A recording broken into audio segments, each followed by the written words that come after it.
Hello everyone, welcome to my YouTube channel. तो आज मैं फिर से आ चुकी हूँ वापस। डेली जैसे कि वीडियो लेके मैं आती हूँ, तो साइंस का भी चल रहा है ना, तो साइंस का लेके आई हूँ। साइंस में केमिस्ट्री का जितने भी इम्पोर्टेंट क्वेश्चन है वो लेके आई हूँ। और जब साइंस पूरी तरह से अच्छी तरह से ख़त्म हो जाएंगे ना, तो फिर मैं ज्योग्राफी स्टार्ट करने वाली हूँ।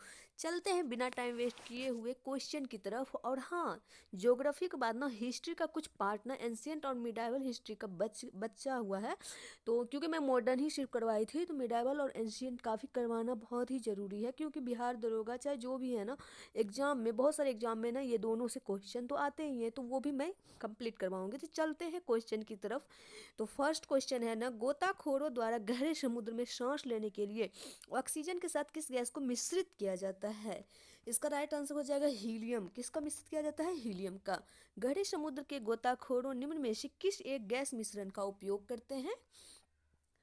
तो इसका राइट आंसर क्या हो जाएगा? हीलियम ऑक्सीजन मिश्रण, ऑप्शन ए। ठीक है, नेक्स्ट क्वेश्चन है, सल्फर हेक्साफ्लोराइड अणु का आकार कौन सा है? तो वो हो जाएगा अष्टफलकीय। क्या है? अष्टफलकीय। सल्फर हेक्साफ्लोराइड जो है रंगहीन, गंधहीन और ज्वलनशील और कार्बनिक यौगिक है। इस अणु का आकार अष्टफलकीय होते हैं। जल में आसानी से घुलनशील है, तो वो हो जाएगा ammonia.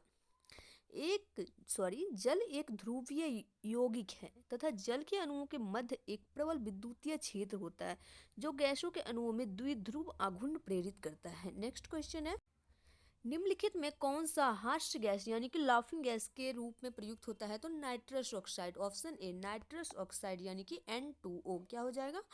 N2O, nitrous oxide N2O। Next question है, हास्य गैस यानी कि नाइट्रस ऑक्साइड N2O निम्नलिखित में से किसे हंसने वाली गैस कहा जाता है? किसको कहा जाता है? तो नाइट्रस ऑक्साइड का। नेक्स्ट क्वेश्चन है, डॉक्टर द्वारा एने एनेस्थीसिया के रूप में प्रयोग होने वाली हास्य गैस है? ये हो जाएगा नाइट्रस ऑक्साइड। निम्नलिखित में से किस एक को स्ट्रेंजर गैस भी कहते हैं? तो जीनोन को। किसको कहते हैं? जीनोन को कहते हैं। नेक्स्ट क्वेश्चन है, निम्न में से कौन सी सही नहीं है? बोर्डो मिक्सचर कॉपर सल्फेट और कैल्शियम हाइड्रोक्साइड का जल में मिश्रण है और इसे फफूंदनाशी के रूप में प्रयोग में लाते हैं। बोरिक अम्ल औषधि उद्योग तथा खाद्य परिरक्षक के रूप में भी प्रयुक्त होता है। शुष्क बर्फ ठोस कार्बन डाइऑक्साइड होता है। हंसाने वाली गैस नाइट्रिक ऑक्साइड होता है। इसका राइट आंसर हो जाएगा ऑप्शन डी। नाइट्रोजन मुक्ति से होता है, तो स्थल मंडलीय एवं वायुमंडलीय नाइट्रोजन की मात्रा प्रभावित। नेक्स्ट है, निम्नलिखित में कौन सी एक वायुमंडल में स्थायी गैस है? तो नाइट्रोजन। वायुयानों के टायरों में भरने में निम्न गैस का प्रयोग किया जाता है, तो इसका राइट आंसर हो जाएगा नाइट्रोजन का। वायुयान के टायरों में कौन सी गैस भरी जाती है? तो नाइट्रोजन। निम्नलिखित में से किस तत्व की कमी को पूरा करने के लिए कीट भक्षी पौधों कीटों को पकड़ते तथा उनका भक्षण करते हैं? नाइट्रोजन। कीट भक्षी पौधे जिस मृदा में उगते हैं उसमें कमी रहती है नाइट्रोजन की। नेक्स्ट क्वेश्चन है, सामान्यतः गुब्बारे में कौन सी गैस भरी जाती है? तो हीलियम गैस भरी जाती है। वायु भरे गुब्बारों में हीलियम को हाइड्रोजन की अपेक्षा वरीयता दी जाती है, क्योंकि यह वायु के साथ विस्फोटक मिश्रण नहीं बनाता है। नेक्स्ट है, अश्रु गैस है। अश्रु गैस क्या है? क्लोरीन है। निम्न गैस अश्रु गैस की तरह काम में लेते हैं, तो वो हो जाएगा Cl2। मृत मछली से निकलने वाली दुर्गंध किन यौगिकों के कारण होती है? तो एमिनो यौगिक के कारण। नेक्स्ट क्वेश्चन है, निम्नलिखित में कौन सा समान ताप पर ठोस अवस्था में रहता है? तो आयोडीन। हेलोजनों में सबसे अधिक अभिक्रियाशील है, तो फ्लोरीन है। ब्रोमीन होती है लाल द्रव्य। समान ताप पर निम्नलिखित में कौन सा तत्व द्रव के रूप में पाया जाता है? तो ब्रोमीन पाया जाता है। नेक्स्ट है, वह हेलोजन जिसका उपयोग पीराहारी की तरह किया जाता है, तो वो हो जाएगा ब्रोमीन। क्या हो जाएगा? ब्रोमीन। निम्नलिखित अधातुओं में से कौन सा एक विद्युत का मंद चाल नहीं है? तो ये हो जाएगा सिलीनियम। प्रतिदीप्ति नली में सर्वाधिक सामान्यतः प्रयोग होने वाली वस्तु है, तो पारावाष्प तथा आर्गन। प्रदीप्ति नली यानी कि प्रदीप्ति नली में सर्वाधिक सामान्यतः निम्न दाब युक्त पारावाष्प और आर्गन गैस भरी जाती है। कभी कभी जेनॉन, नियोन और क्रिप्टॉन का भी प्रयोग किया जाता है। सामान्य ट्यूबलाइट में कौन सी गैस होती है? तो आर्गन के साथ मरकरी वेपर। ट्यूबलाइट में निम्न दाब पर कौन सी गैस भरी जाती है? तो नियोन और पारद वाष्प। ट्यूबलाइट में भरी होती है तो क्या भरी होती है? तो कम दाब पर आर्गन गैस और कम दाब पर पारे की वाष्प। प्रकाश सजावट तथा विज्ञापन के लिए विसर्जन नलिकाओं में प्रयुक्त होने वाली गैस है। तो क्या हो जाएगा? नियोन। नियोन गैस विसर्जन लैंपों एवं ट्यूबों तथा प्रतिदीप्ति बल्बों में भी भरी जाती है। एंटासिड होते हैं तो क्या होते हैं? भस्म होते हैं। एंटासिड क्या होते हैं? भस्म। एंटासिड भस्म होते हैं। ये एल्यूमिनियम हाइड्रोक्साइड, मैग्नीशियम हाइड्रोक्साइड और magnesium carbonate, magnesium trisilicate, calcium carbonate आदि अवयवों से मिलकर बने होते हैं। इसका उपयोग औषधि के रूप में पेट में बने ज़्यादा एसिड को कम करने या उससे बनने से रोकने में किया जाता है। नेक्स्ट, स्वर्णकारों द्वारा प्रयोग में आने वाला एक्वारेजिया निम्नलिखित को मिलाकर बनाया जाता है। तो ये हो जाएगा नाइट्रिक अम्ल और हाइड्रोक्लोरिक अम्ल। पीएच एक मूल्यांक दर्शाता है तो किसी घोल के अम्लीय या क्षारीय होने का मूल्यांक। एक घोल का पीएच 3 से 6 तक बदलता है। इसमें H+ आयन की सांद्रता 1000 गुना कम हो जाएगी। नेक्स्ट क्वेश्चन है, निम्न में से किसका पीएच मान है? तो उपर्युक्त में से कोई नहीं। उदासीन विलयन का पीएच मान 7 होता है। शुद्ध जल को उदासीन माना जाता है, इसका पीएच मान 7 होगा। वर्षा का पानी जल का शुद्ध रूप है। निम्नलिखित में से किस विलयन के पीएच का मान 7 से अधिक है? तो ये हो जाएगा क्षारीय विलयन का। एक विलयन लाल लिटमस को नीला कर देता है। विलयन का पीएच है कितना है? उपर्युक्त में से कोई नहीं। यानी कि वह विलयन जो लाल लिटमस को नीला कर देता क्षारीय होता है तथा वह विलयन जो नीले लिटमस को लाल कर देता है अम्लीय होता है। वह विलयन जिसका पीएच मान 7 से कम होता है वह अम्लीय होता है तथा 7 से अधिक पीएच मान वाले विलयन क्षारीय होते हैं। प्रश्नानुसार विलयन लाल लिटमस को नीला कर देता है। निम्नलिखित में कौन से एक अम्लीय विलयन का संभव पीएच मान है? तो हो जाएगा 6। रसायन उद्योग में कौन सा तेजाब मूल रासायनिक माना जाता है? H2SO4। निम्नलिखित में से किसकी मात्रा अम्ल वर्षा में सबसे अधिक होती है? तो H2SO4 का। अम्ल वर्षा के घटक कौन कौन से हैं? तो वो हो जाएगा H2SO4 और HNO3। अम्ल वर्षा में कौन सा अम्ल उपस्थित रहता है? नाइट्रिक अम्ल। कॉपर सल्फेट का जलीय घोल अम्लीय होता है क्योंकि इस लवण का जल अपघटन होता है। नेक्स्ट है, निम्नलिखित में से कौन सा यौगिक लुईस अम्ल नहीं है? तो ये हो जाएगा NH3। NH3 एक लुईस क्षार है, शेष यौगिक लुईस अम्ल है। सल्फ्यूरिक अम्ल को तनु बनाने के लिए पानी में अम्ल मिलाया जाता है, ना कि अम्ल में पानी। तो पानी की विशिष्ट ऊष्मा बहुत अधिक होती है। इसका राइट आंसर हो जाएगा ए और आर दोनों सही है और इसका स्पष्टीकरण भी सही है। सल्फ्यूरिक अम्ल को तनु बनाने के लिए पानी में अम्ल मिलाया जाता है, इससे ऊष्मा एवं वाष्प उत्पन्न होती है। पानी की विशिष्ट ऊष्मा अधिक होने के कारण मिश्रण का ताप अधिक नहीं हो पाता। यदि अम्ल में पानी मिलाया जाए तो एकाएक अधिक ऊष्मा उत्पन्न होने से मिश्रण का ताप अचानक बढ़ जाता है। चूने का पानी किसके द्वारा दूधिया हो जाता है? तो CO2 के द्वारा। चूने का पानी यानी कि लाइम वाटर कैल्शियम हाइड्रोक्साइड के तनु जलीय विलयन का सामान्य नाम है।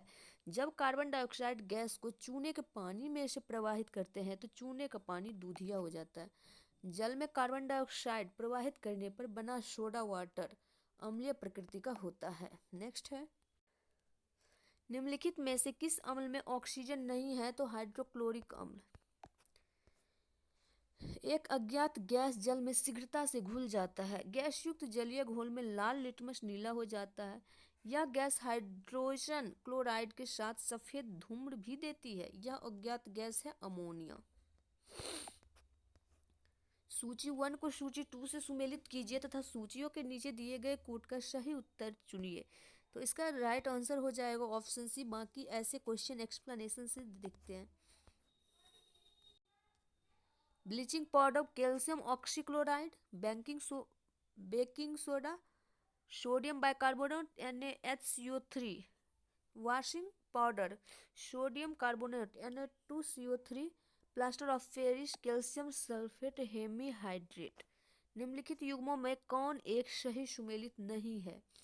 तो इसका राइट आंसर हो जाएगा plaster of Paris calcium bicarbonate नहीं होगा, इसका हो जाएगा कैल्शियम सल्फेट हेमीहाइड्रेट होगा प्लास्टर ऑफ पेरिस का। नेक्स्ट है ब्लीचिंग पाउडर कैल्शियम ऑक्सीक्लोराइड या कैल्शियम हाइपोक्लोराइड होगा। प्लास्टर ऑफ पेरिस का हो जाएगा calcium sulphate hemihydrate. Washing soda का होगा यानी कि वॉशिंग पाउडर का होगा सोडियम कार्बोनेट। बेकिंग सोडा का होगा सोडियम बाइकार्बोनेट। नीला थोथा क्या है? कॉपर सल्फेट है नीला थोथा, कॉपर सल्फेट। नीला थोथा ब्लू विट्रियोल रासायनिक रूप से है, तो इसका राइट आंसर हो जाएगा कॉपर सल्फेट CuSO4, ऑप्शन सी।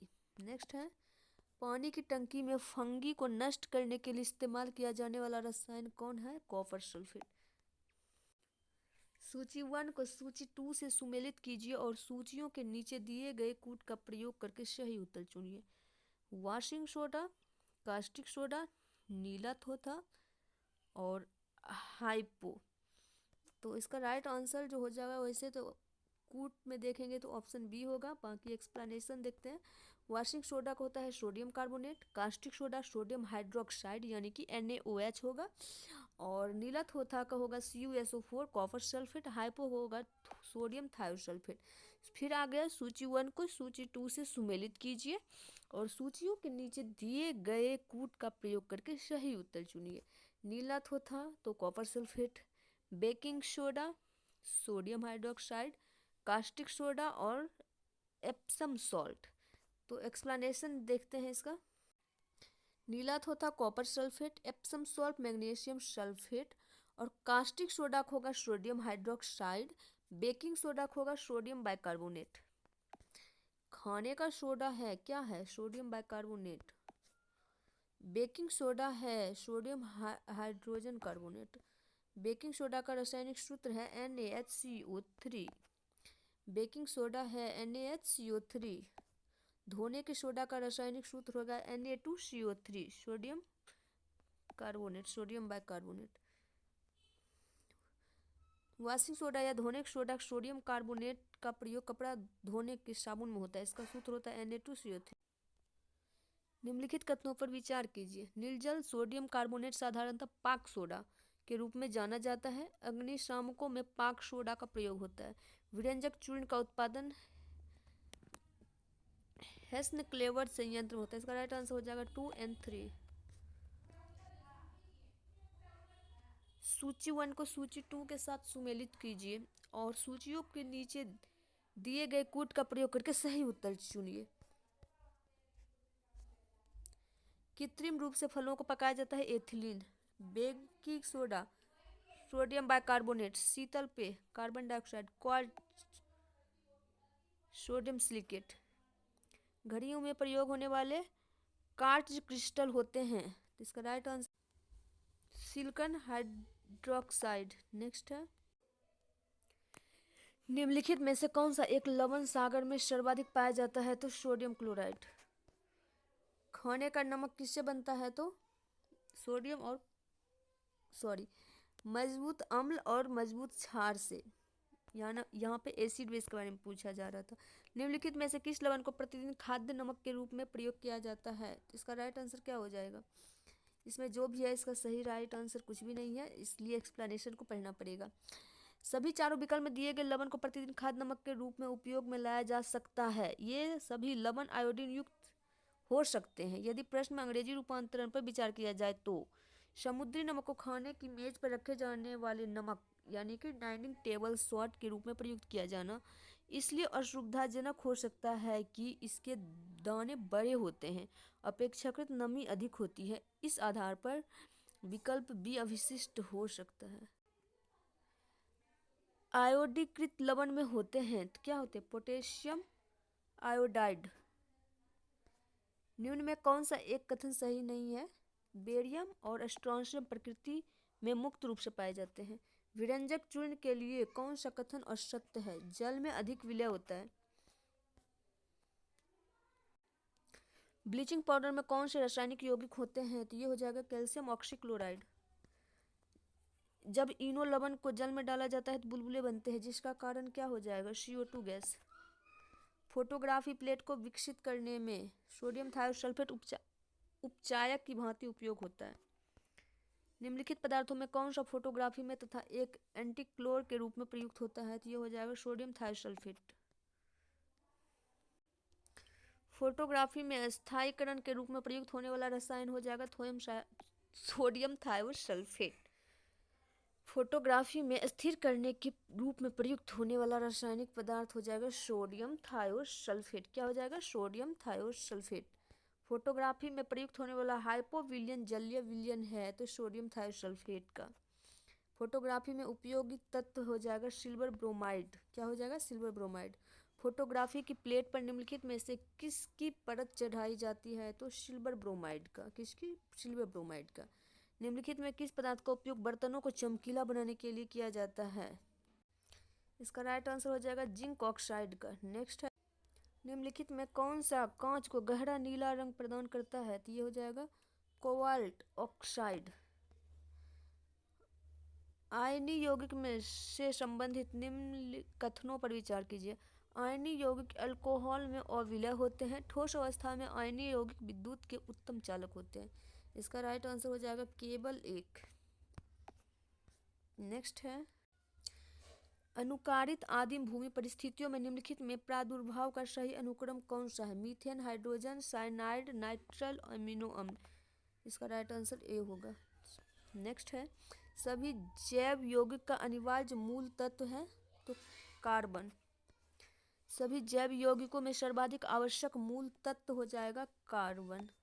निम्नलिखित तत्व समूहों में से कौन सा एक पृथ्वी पर जीवन की उत्पत्ति के लिए मूलतः उत्तरदायी था? कार्बन, हाइड्रोजन और नाइट्रोजन। नेक्स्ट है, हाइड्रोकार्बन के अनुभारों के बढ़ते अनुक्रम के अनुसार निम्नलिखित में कौन से सही क्रम है? तो मीथेन, एथेन, प्रोपेन और ब्यूटेन। एक हाइड्रोकार्बन जिसमें कार्बन के दो परमाणु द्विबंध द्वारा जुड़े होते हैं क्या कहलाते हैं? एल्कीन कहलाते हैं। सिगरेट लाइटर में निम्न में से कौन सी गैस प्रयुक्त होती है? तो ब्यूटेन। कौन सी होती है?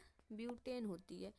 भोपाल गैस त्रासदी निम्न में से किस रिसाव के कारण हुआ था? तो मिथाइल आइसोसाइनेट। भोपाल गैस दुर्घटना का कारण था मिथाइल आइसोसाइनेट का रिसाव। भोपाल गैस त्रासदी कब हुआ था? तो 2-3 दिसंबर 1984 में।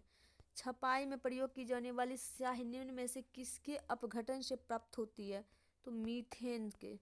मीथेन गैस उत्पादन करने वाला क्षेत्र है तो धान का खेत। निम्न में कौन सा सही सुमेलित है? बायोगैस, कीटनाशी, इलेक्ट्रोकार्डियोग्राफी, हृदय विकार।